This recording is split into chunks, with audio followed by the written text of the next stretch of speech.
अस्सलाम वालेकुम।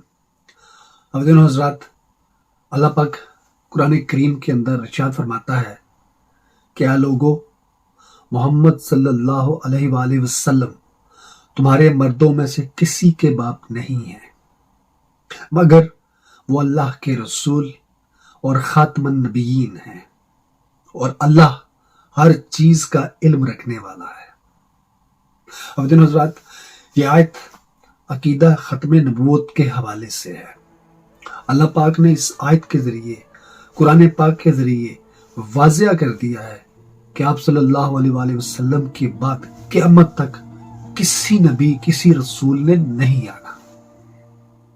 अब इसके बाद अगर खुदा न खास्ता किसी ने कोई नबूवत का दावा किया है या अगर कोई करता है तो वो अल्लाह का भी मुनकर, कुरान का भी मुनकर है।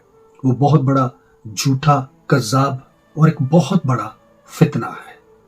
हमारा अल्हम्दुलिल्लाह इस तरह के किसी फितने से कुछ भी लेना देना नहीं है। हम मुसलमान इस अकीदे पे यकीन और ईमान रखते हैं कि नबी मुहतरम हजरत मोहम्मद मुस्तफ़ा सल्लल्लाहु अलैहि वसल्लम अल्लाह के सच्चे और आखिरी नबी, आखिरी रसूल हैं।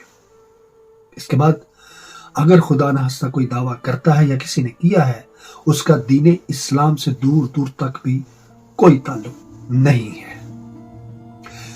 गोलड़े के ताजदार पीर मेहर अली शाह साहब रहमतुल्लाह अलैह ने इरशाद फरमाया कि जो कोई भी रद्दे कादियानियत के खिलाफ काम करता है, उसकी पुश्त के पीछे नबी मुहतरम सल्लल्लाहु अलैहि वसल्लम का हाथ होता है।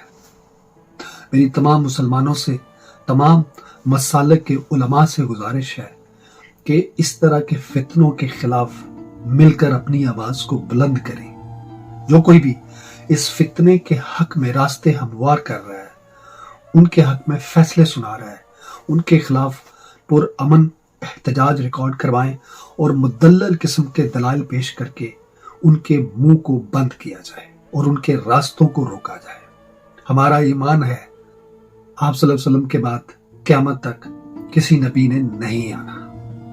अकीदा खत्म नबूवत जिंदाबाद।